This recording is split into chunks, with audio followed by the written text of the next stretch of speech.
सुक्ता की शादी आकाश के साथ तय हो गई थी। फरवरी में शादी की तिथि भी तय कर दिया गया था।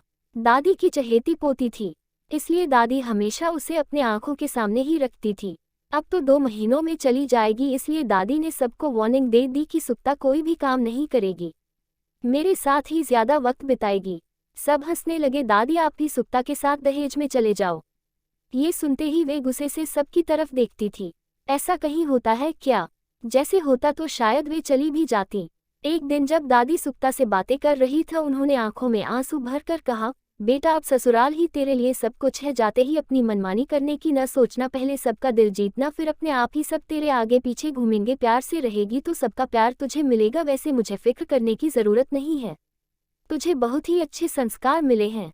सुक्ता ने कहा, दादी वह सब छोड़िए और आप अपने बारे में बताएं न। मैंने कभी आपके और दादाजी के बारे में कुछ पूछा ही नहीं था। आज तो आपको बताना ही पड़ेगा कि आप दादाजी से कैसे मिली, कब मिली, आप दोनों की शादी कैसे हुई, ये सब। दादी हंसने लगी। जब वे अपने बिना दांत वाले पोपले मुंह से हंसती है तो बच्चे के समान लगती है। दादी, हंसो नहीं, बताओ ना क्या करेगी सुनकर। बेटा ये तो बहुत साल पहले की बातें हैं। पर सुक्ता नहीं मानी। मुझे तो सुनना ही है कहकर जिद करने लगी। दादी ने कहा, ठीक है सुन, पर एक शर्त, किसी से कहना नहीं, ठीक है ना? सुक्ता ने कहा, ठीक है दादी, जल्दी शुरू करो, मैं तो उतावली हो रही हूँ। दादी ने कहा, सुन, मेरे पिताजी गांव के बहुत बड़े जमींदार थे, खेती बाड़ी थी, बहुत पैसे वाले थे। उसी जमाने में मेरा दूसरा भाई फौज में काम करता था। घर में नौकर चाकर सब थे, बहुत ही संपन्न परिवार था। मैं अपने भाई बहनों में सबसे छोटी थी। मेरे पिताजी जब मैं छोटी थी तब ही गुजर गए थे, इसलिए सब मुझे बहुत प्यार करते थे। बड़ा भाई पिता की तरह ही मेरी देखभाल करता था। मैं 9 साल की हो गई। एक दिन माँ ने बड़े भाई से कहा, रामू अपनी दोनों बहनों का विवाह तो तूने 6 साल में ही कर दिया था, कादम्बरी के बारे में क्यों नहीं सोच रहा है? छोटी है कहकर कब तक उसे बिन ब्याहे घर में रखेगा? रामू ने कहा, माँ मैं भी देख रहा हूँ, पता नहीं सब दूसरी शादी वाले ही मिल रहे हैं। छोटी सी बच्ची को दूसरी शादी वाले को देकर भेज नहीं सकते हैं ना, इसलिए सोच रहा हूँ। वैसे मैंने सबको बताकर रख दिया है। माँ ने कहा, पास के गांव में मेला लगा है, कादम्बरी वहां जाना चाहती है, इसलिए ले जाने के लिए सोच रही हूँ। तेरी बुआ के ससुराल वाले वहीं रहते हैं, उनके घर में ही रात को रहेंगे। उन्हें भी बता देती हूँ, कोई अच्छा नेक लड़का है तो हमें बताए। रामू ने कहा, ठीक है माँ, मैं कल आप लोगों के लिए जाने का इंतजाम कर देता हूँ। दूसरे दिन मैं और मेरी माँ मेला देखने गए। वहाँ जिनके घर गए थे उनके घर में भी एक लड़का था जिसका नाम नीलकंठेश्वर था। उस जमाने में उसने BA किया था। मेरी माँ को वह लड़का बहुत पसंद आ गया। उस लड़के की विधवा बुआ उनके घर में ही रहती थी क्योंकि उसकी माँ नहीं थी। उस रात हम लोग उनके ही घर रुके थे। उसकी बुआ को भी मेरी माँ और मैं पसंद आ गए थे। खैर मुझे तो ये सब कुछ मालूम नहीं था। हम वापस आ गए। उस दिन घर में सब लोग खाना खाकर आराम से बातें करते हुए बैठे थे। रामू भैया ने माँ से पूछा, आप वहाँ सबको बताऊंगी अच्छे रिश्तों के लिए कह रही थी, न बताया? माँ ने कहा, हाँ मैंने बताया तो था, पर तेरी बुआ के रिश्तेदार के घर के बेटे को मैंने देखा है, पढ़ा लिखा है, दिखने में भी बहुत सुंदर है।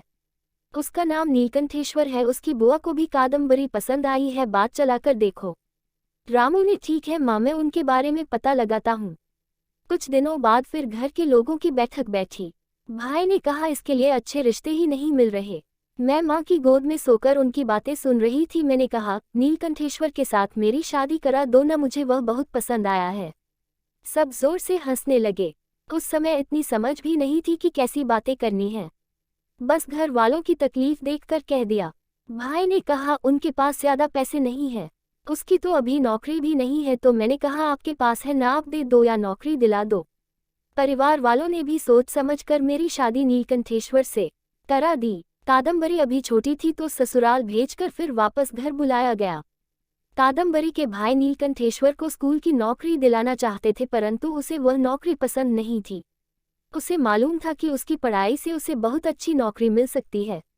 उसके एक दोस्त ने, जो उसका क्लासमेट था, बताया कि कलकत्ता में अच्छी सी नौकरी है जो तुम्हें मिल सकती है, इसलिए जल्दी से आ जाओ। नीलकंठेश्वर को मालूम था कि कादम्बरी के भाई उसे छतरपुर से बाहर नहीं जाने देंगे। उस समय कलकत्ता माने अभी के अमेरिका जैसा था। नीलकंठेश्वर ने जाने का निश्चय कर लिया और मुझसे से मिलने मेरे घर आया। उस समय मैं बगीचे में बैठी थी। मेरे पीछे खड़े होकर उन्होंने धीरे से पुकारा, कादम्बरी। मेरा नाम सुनते ही मैं पीछे पलटी। नीलकंठेश्वर को देख मैं शर्मा गई और डर भी लगा कि कोई देख न ले। उन्होंने कहा, मैं सब देख कर आया हूँ, घर में कोई नहीं है।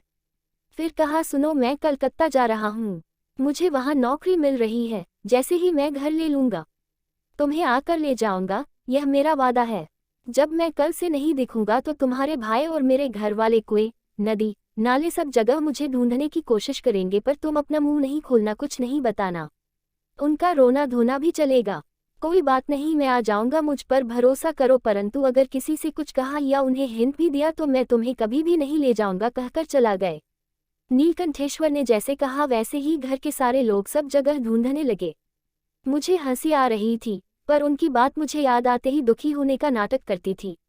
मेरी बहनें भी दुखी होकर कहती थी कि घर में सबसे छोटी है और देखो उसकी जिंदगी कैसी हो गई है।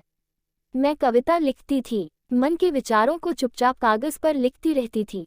पुराना जमाना था, पति नहीं है, कहाँ गया पता नहीं है। ऐसे में अगर मैं अच्छे से कपड़े पहनकर कंघी भी करती थी तो भी माँ या भाई कहते थे, बेटा तैयार मत हो, सब हंसेंगे। 1 साल बाद नीलकंठेश्वर वापस आ गए। उन्हें देखते ही सब हैरान तो थे ही, साथ ही प्रश्नों की बौछार करने लगे। कहाँ थे इतने दिन, बताकर क्यों नहीं गए?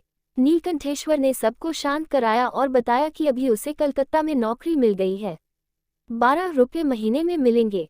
मैंने घर भी देख लिया है, कादम्बरी को लेने आया हूँ, उसे लेकर परसों चला जाऊंगा क्योंकि मुझे ज्यादा छुट्टी नहीं मिलेगी। घर में सबकी बैठक हुई, सबको डर था कि कलकत्ता ले जाकर बेटी के साथ कैसा व्यवहार करेगा मालूम नहीं, उस पर विश्वास करके बेटी को उसके साथ कैसे भेज दें। फिर सबने मिलकर ये तय किया कि मेरे साथ मेरे सबसे छोटे भाई को भी भेज दें। सबने चैन की सांस ली और मैं, नीलकंठेश्वर और बटुक भैया तीनों कलकत्ते के लिए चल पड़े। उन्होंने हंसते हुए कहा भी था, तुम्हारा भाई बॉडीगार्ड बनकर आ रहा है। कलकत्ता में मैंने अपनी गृहस्थी शुरू की थी, हम महीने में कम से कम 3 सिनेमा तो देख ही लेते थे, आराम की जिंदगी जी रहे थे। वहाँ मैंने बहुत कुछ सीखा। फिर तुम्हारे पिता होने वाले थे, इसलिए मुझे वापस भाई के साथ आना पड़ा। तुम्हारे पिताजी जब 1 साल के हो गए तो तुम्हारे दादाजी का तबादला शहडोल हो गया, वहीं हम लोग सालों रहे। मेरे 4 लड़के और 4 लड़कियां हुईं। मेरी माँ मेरे साथ ही रहती थी क्योंकि मेरे ससुराल से कोई भी नहीं थे। तेरे दादाजी मेल गार्ड थे, उन्होंने पैसा नहीं कमाया पर नाम खूब कमाया था। उनकी नौकरी में यह एक रिकॉर्ड था कि मेल कभी देर से नहीं जाती थी और न देर से आती थी, इसलिए लोग उन्हें देखते ही जय हिंद गार्ड कहते थे। इतने सालों में हमारे बीच कभी भी ऊंची आवाज में बात भी नहीं होती थी। बच्चे बड़े हुए, सबकी शादियां कराकर हम दोनों कभी बड़े बेटे या छोटों के घर जाकर रहते थे। इसी बीच तेरे दादाजी को लकवा हो गया, कुछ साल ऐसे ही बिस्तर पर थे, मैं ही उनकी देखभाल करती थी। फिर एक दिन में मुझे छोड़कर चले गए, तब से आज तक मैं अकेले ही अपनी जिंदगी जी रही हूँ। बड़ी बहू बहुत अच्छी है, वही मेरी देखभाल कर रही है, बस अब इंतजार है कि कब मुझे मुक्ति मिलेगी। यही है मेरी कहानी। सुक्ता ने माहौल को हल्का करने के लिए कहा, वाह है दादी, आपने तो लव मैरिज किया है। दादी ने हंसते हुए कहा, चल हट बदमाश, और अपने फोफले मुंह से जोर जोर से हंसने लगी। मैं सोच रही थी कैसा सच्चा था उनका प्यार, बिना लड़े झगड़े उन्होंने इतने साल एक दूसरे के साथ बिताए। उनके कदमों पर झुककर मैंने उनका आशीर्वाद लिया।